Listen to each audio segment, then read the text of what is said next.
Hey everybody, this is Rich and you're with Beekeeping with Rich.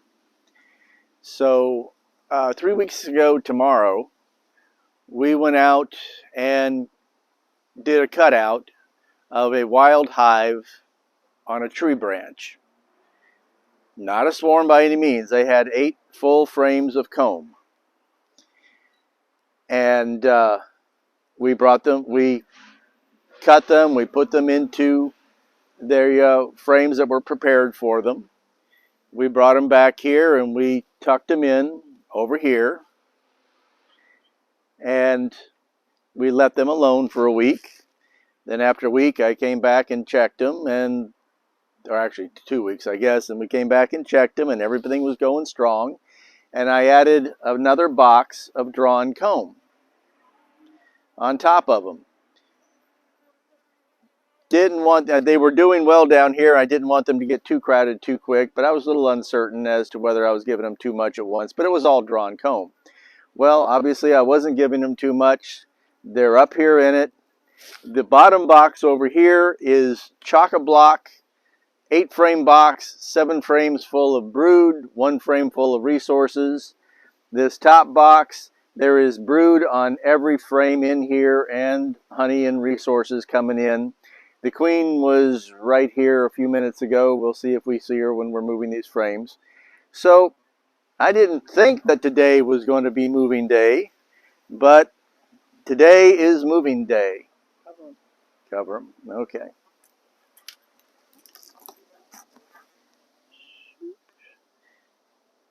It's a little breezy today, although my bee yard is sufficiently surrounded by foliage that isn't as windy here.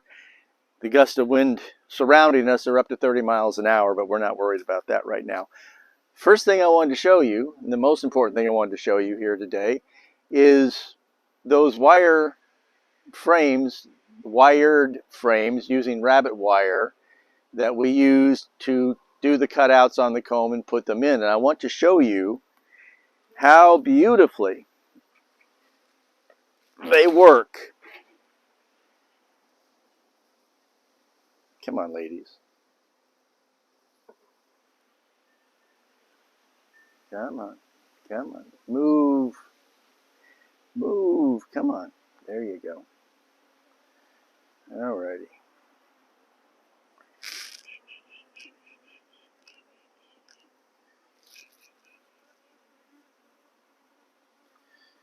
If you excuse me, dear, I want to get the frame holder. It's one of those rare occasions when I can actually use a regular frame holder.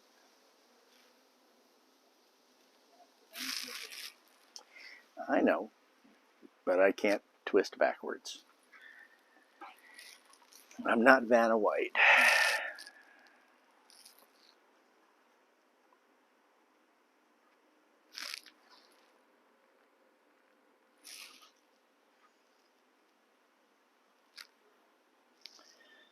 So you can see the backs of the wires here. You can see this was what was put into the wired frame, and some area up in here, this was built on in the end of the first week. And now we have capped brood in here, we have pollen resources up here, we have young larvae over here.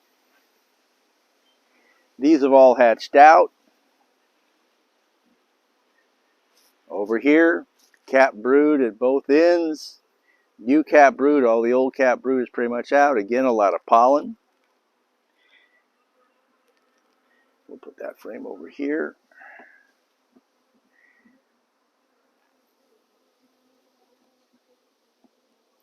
I just want to show you a few of these frames and how, actually, for one thing, you'll notice there isn't a single rubber band left on the tops of any of these. They've already chewed through the rubber bands and removed them. I wonder, are they out front? Yep. You want to zoom down there for just a second, dear? Bees abhor rubber bands. They remove them as quick as they can. There we go. Look at that. Here's the back side of the wires that were used to hold these pieces of comb in place.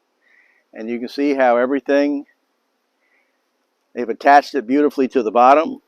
They've attached it beautifully up here. They've left themselves a hole right here to use as a space to move through.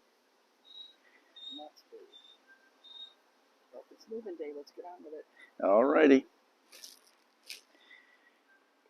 So either I had to go ahead and get them moved over into the long hive today, or I was going to have to put a queen excluder and a box on top of this box, but that's not my goal. So let's get them moved into their new home.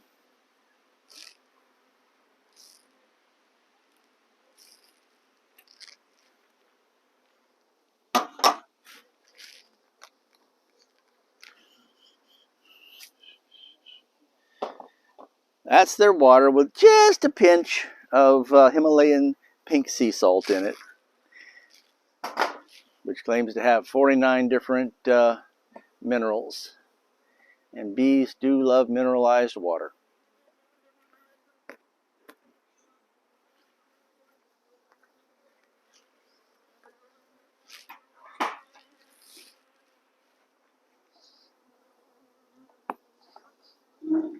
Oops, come on you.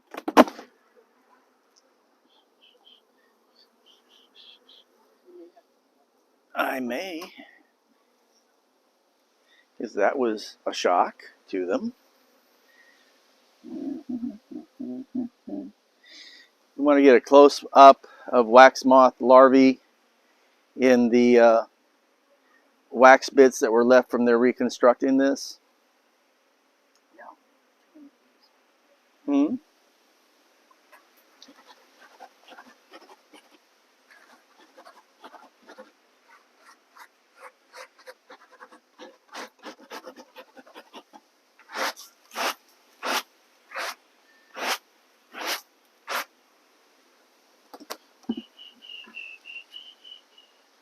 Yep.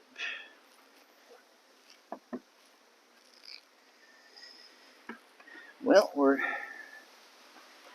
definitely not going to need the follower boards. We're going to need every inch of space we have here. Follower boards are used in the fall of the year when the hive is shrinking and you want to take out for comb that is no longer being used and move it over before those nasty wax moths can get to it. Alrighty, so let's start.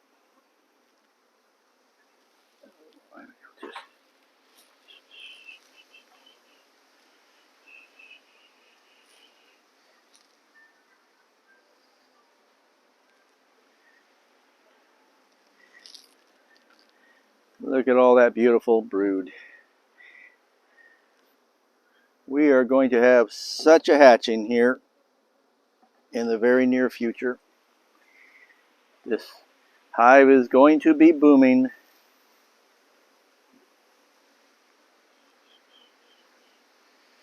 Okay, now this is the original brood nest, and so this is where the entrance is. So I'm going to start. There is brood literally on just about every comb in here, but most of the brood is in the bottom box.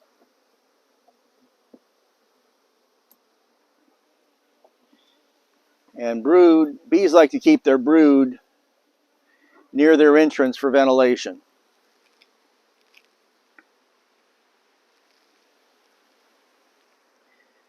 See the bright yellow pollen? Stored right next to where the brood is. Are you paying attention to your arrows? Yes, dear, I am.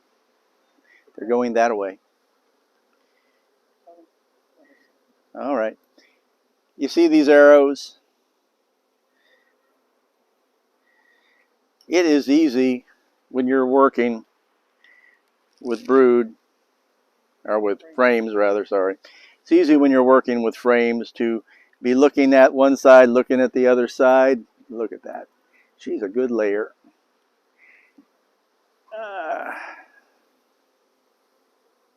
And get confused. And get confused. over which way they go in. And that really annoys the bees. You put something in backwards because they have everything configured the way they want it. So you can see the light comb down here. You can see the light comb in here and light comb over here. This is places that they filled in. You can see your metal mesh up here. Everybody is nice and straight. I'm going to mostly keep them in the order that they came out in. And the orientation. But I got to move them down a little bit. I do want to put one or two of the light frames from the other box at this end, and right about here I want to put an empty frame. Look at all that. See how it can bulge out, and so there's a matching bulge on this side, or a matching indent on that side, I should say.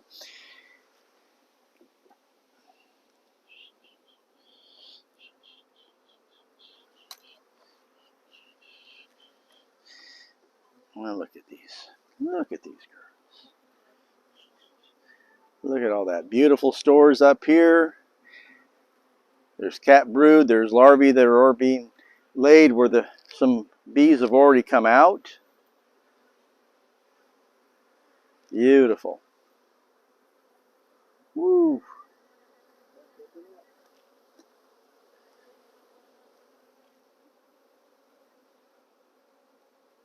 Come on.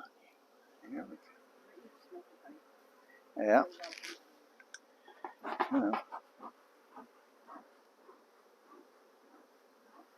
Let's go back inside, girls. Come on.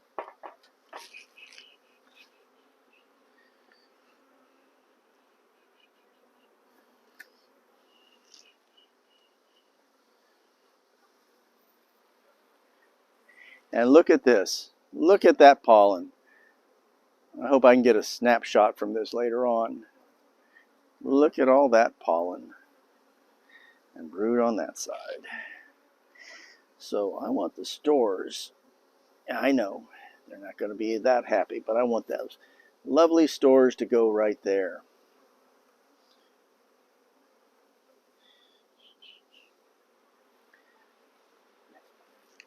Yep.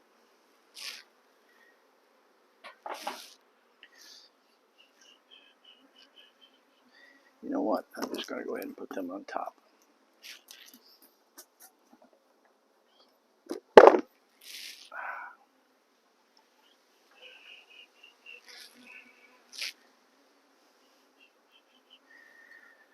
So, like I said before, this was a box of drawn comb so that they could get off to a quick start.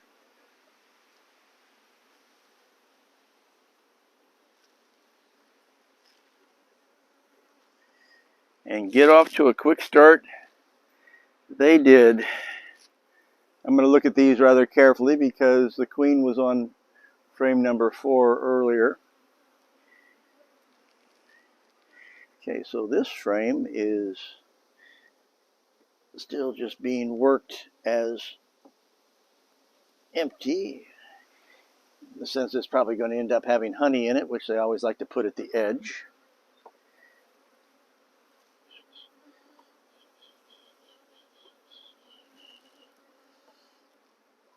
All right, let's see.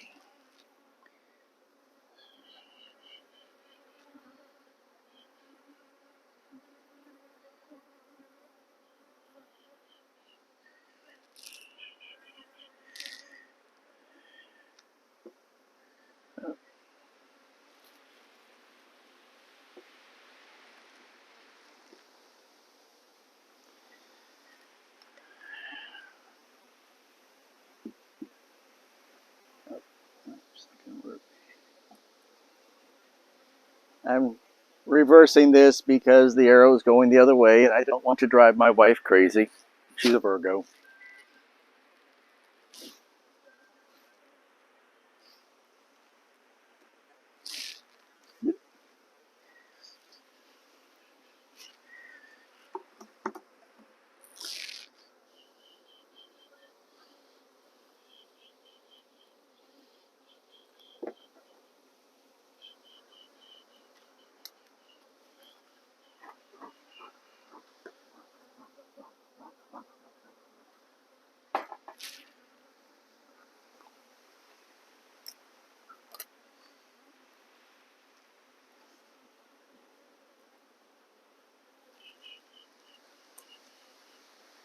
All right, let's see.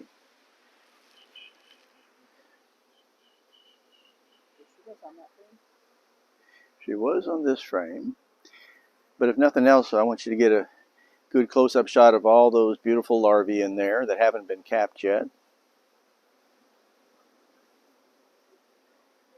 Yep, they got 'em. All righty. Get 'em in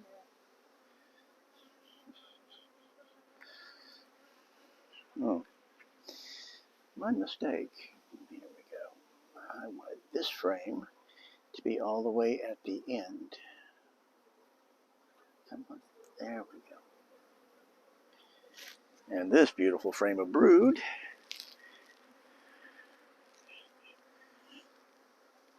certainly deserves to go right there. I didn't see the queen on that one, so there's a good chance she'll be on this one.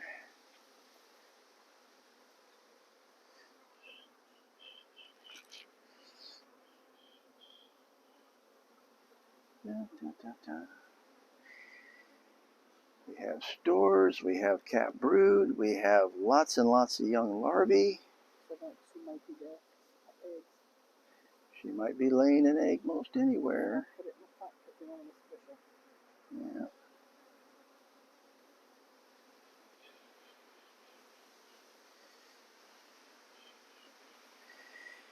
Okay, well, I'm sorry, dear. I'm going to have my back to you for a moment.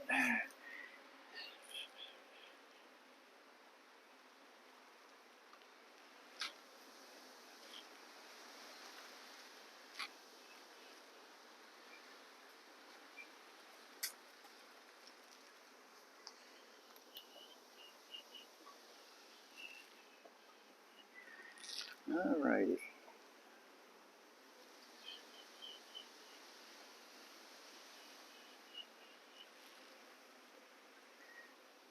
Lots of pollen coming in on the legs of the bees. Look at all those brood, that uncapped brood right there. Yeah. Beautiful, beautiful, beautiful.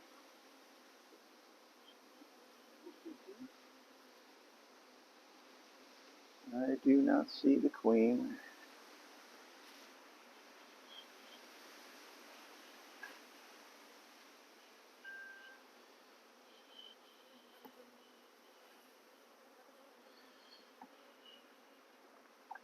I wonder why I'm doing this. It's because I want to stop using the frame holder so I can do a better job of looking for the queen.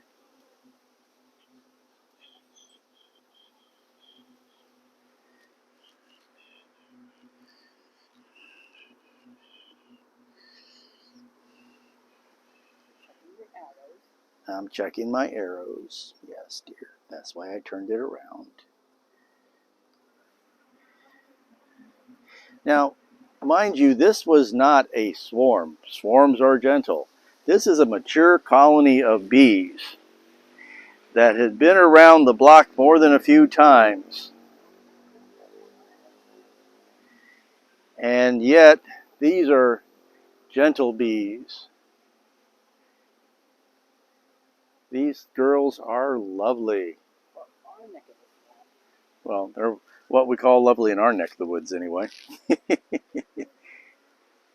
Oh, okay, this one doesn't happen to have an arrow on it, so it is good.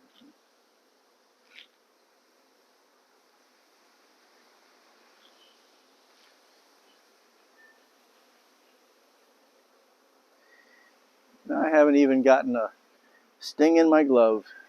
Don't start grabbing yet. Yeah.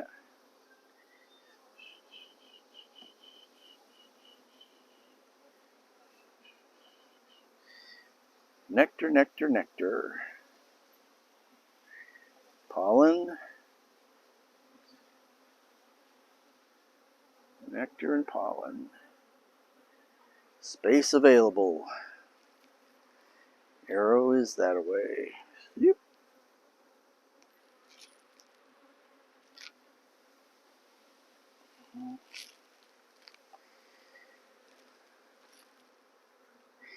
This was nice straight combs, so the fact that I'm having to reverse a few arrows here, it shouldn't cause them any great problem. Ladies, come on. There we go.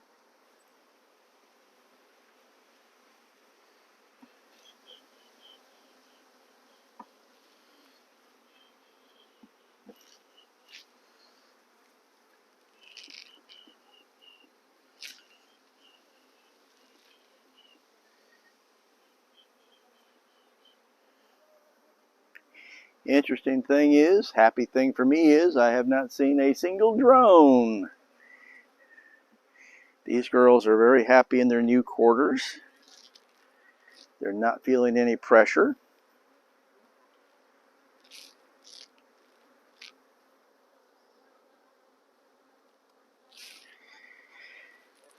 And so, I just need to figure out, where do I want to put this empty frame? Well, here is a frame with no drawn comb on it whatsoever. I could just as easily get one with drawn comb, but I don't want to bore them, as it were. I don't want them to have house bees that are underemployed. So, no, I'm not going to leave it at the end. I'm going to tuck it in here somewhere.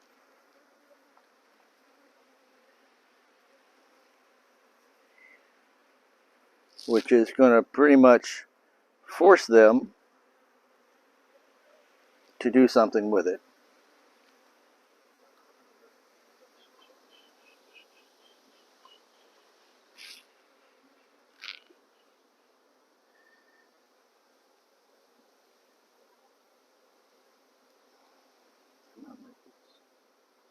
Out of the way. Come on.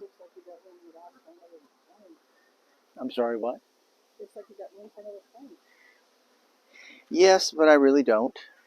What I have room to do now is to come down here and press these a little bit.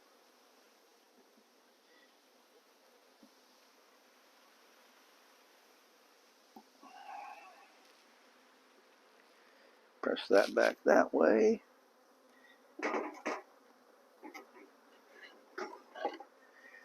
Take the follower board, which is about half the width of a standard frame, and slide it in to fill up that excess space.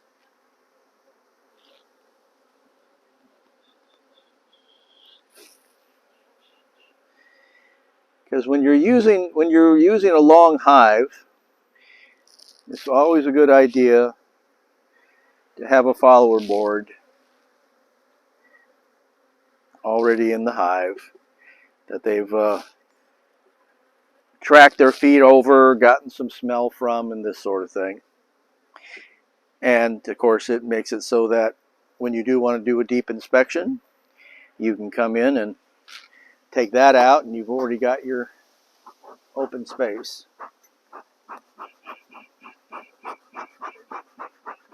Pardon me? No supers? Yes, these are going to go on.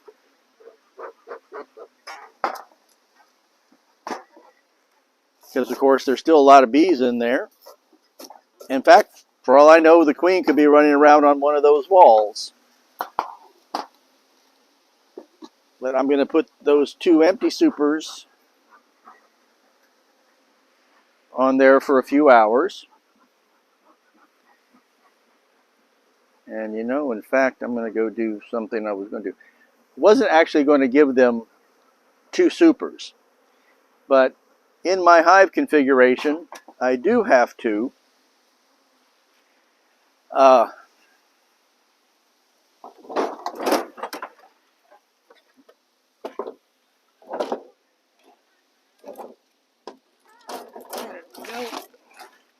in my hive configuration, I always have to have everything equal or close to equal. So on this side, I'm going to close this off.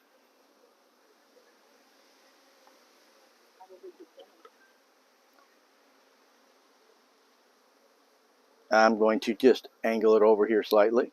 Oh, I really can't just yet. I will have to come back and do this in an hour or two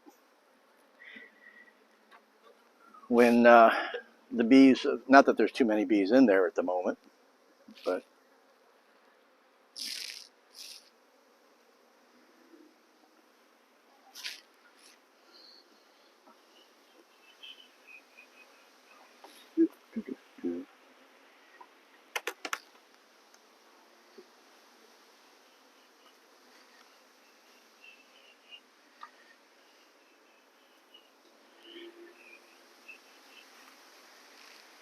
ladies.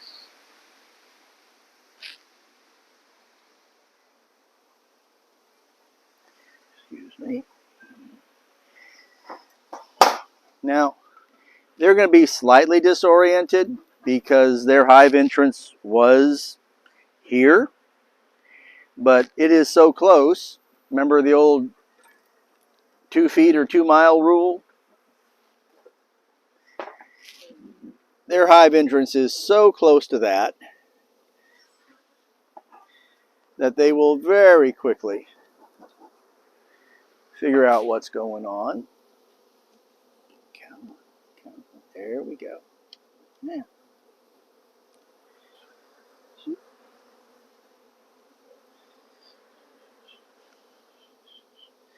There we go. So, for just the next few hours, I'm just going to do that. After that, I'll come out and I will put the spacer you saw on this side, and I will put frames on this side. I will alternate empty frames like you saw me put down below with frames that have drawn comb in them, so that they will stimulate them to use some of their energy to start making new comb, draw me some new comb. Because once they've drawn me new comb, by the end of this summer, I'll be able to start cycling out some of those wired frames. Oh, ladies, what am I going to do with you? Yep. Well, actually, the easier thing to do in this case is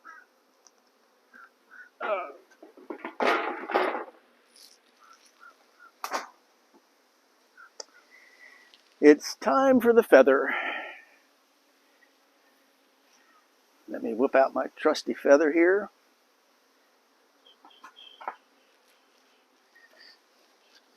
Because, my goodness, we've got this great big empty box over here to shake them into.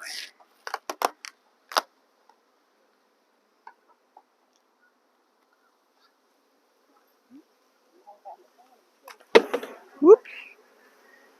That was a mistake on my part. I grabbed the entrance reducer and it popped off. So, we have bees in the air.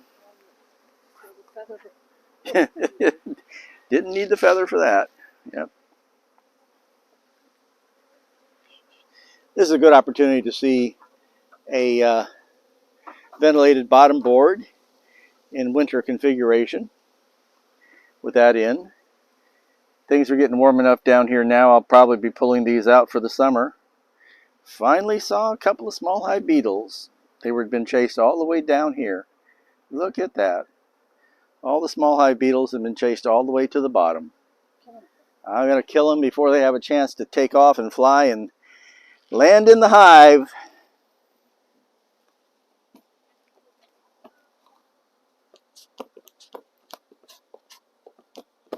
Wow, yeah.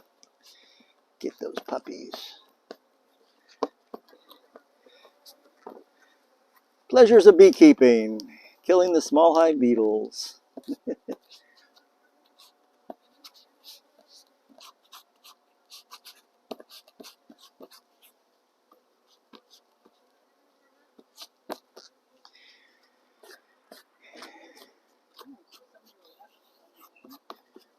Pardon me?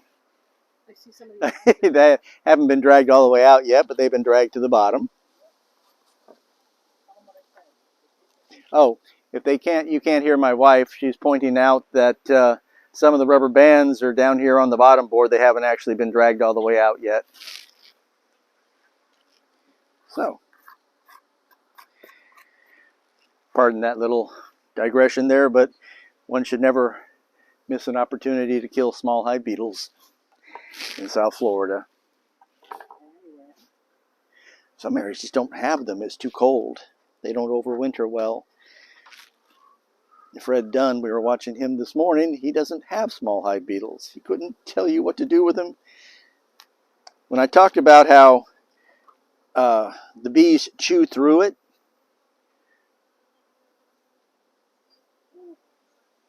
see how they were chewing in many different places, but the one place popped first.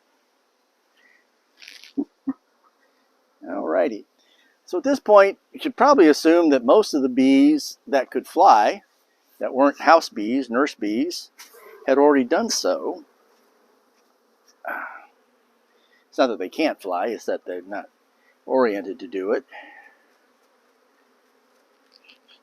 Which is why you really kind of want to have them right by the entrance or inside the box.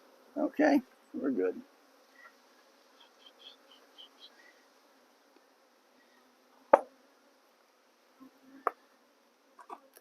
There's another one. Alrighty. So, for the next few hours, I'll leave these boxes on.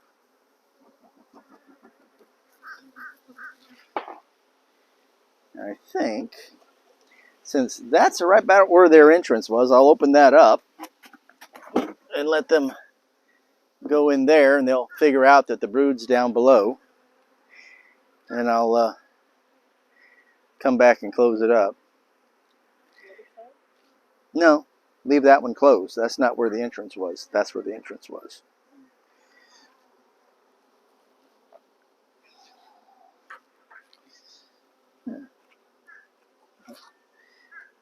So, there it is.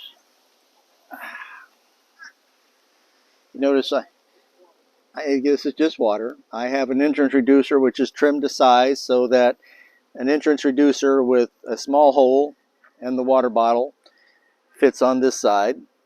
And then the wide side entrance reducer fits on this side.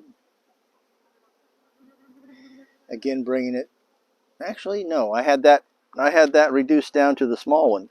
But now that I have an active colony in here, I'll come back and I'll pull this entrance reducer out, flip it so that this is the open part and that's the closed part. Because right now, there are obviously more than enough bees here and a strong enough colony that they can take care of themselves and they can do with the larger landing strip.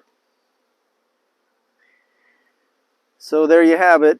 We've moved that 2 boxes of bees from the cutout we did 3 weeks ago into their permanent home. I'm not going to have them making use of this side just yet, but I'm going to come back and put frames in this side so that they have the room to expand above the brood nest. Not using a queen excluder yet. I'll let them decide whether or not they're just going to put honey in that upper box or not. Because if they want to, with this early spring, if they want to move up and put some more brood up in there, I'm perfectly good with that. It just means that all that much sooner I'll put frames in the other box and get them going there as well. Because remember, at that point, we will have the equivalent of a 4 stack of boxes. But this is how, because these are put low. All I do if we have an actual hurricane coming is I drive a post in either side here. I take a piece of wire, run it across the top, and that's pretty much it. They're so low to the ground here, and there's no tippiness to this whatsoever. Extremely stable. We've never had a tropical storm yet that disturbed them in the least. Right now, outside of this little haven, the winds are 30 miles an hour. You might have heard a couple of crashing sounds. Those are dead palm fronds coming down out of the trees. before the day is out, probably that one right there that's turning yellow will come crashing down back there. Down here. But down here, because of the whole heavy foliage all the way around, we only have the gentlest of breezes. Which on a day like this is terrific. In midsummer, when there's not much breeze out there and there's no breeze in here, it makes beekeeping a hot business. But as you can see, we've already gotten plenty of bees that have discovered where the entrance is. And once a few bees have found out where the entrance is, everything else is unimportant. They will let everybody know what's going on. I don't think I'm going to do this. Yeah, they're not really so much coming in and out of this as they're just checking it right now.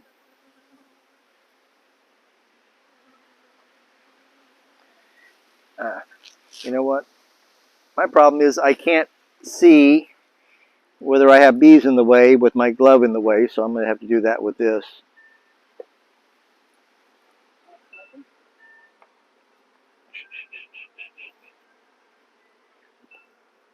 There we go. Yep, we'll just leave it at that. But very quickly, I'm going to come back here and swap this out. Actually, I can do it right this second if you want.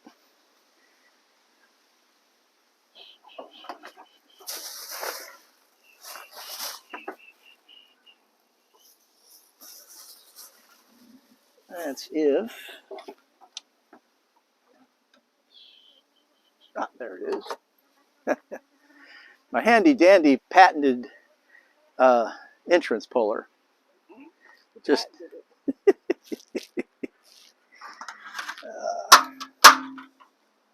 yeah, no patent pending. If you want to steal the idea, you go right ahead.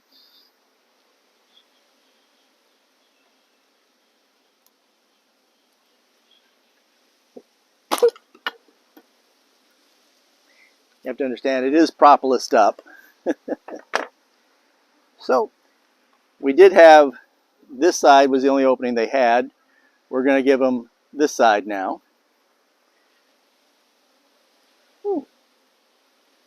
See, we have a bee fanning here. Here's the entrance, here's the entrance. And we have a bee with white pollen on her legs going, yeah, I already noticed that.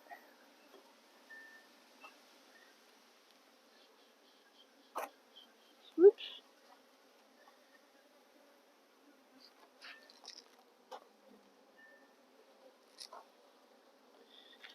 There we go. So an unintended video, but hopefully you had some fun with that. If you refer back to last week's video, you refer back to one of the last videos where I was demonstrating the manufacture of these comb transferring frames with the hooks on them. There's some of those frames 2 weeks out, 3 weeks out, I guess, at this point. They've bonded them nicely to the top of the frame. They've bonded them to the bottom of the frame, and everything's going forward swimmingly. So this is Rich, and this has been Beekeeping with Rich. Everyone have a great day. Bye now.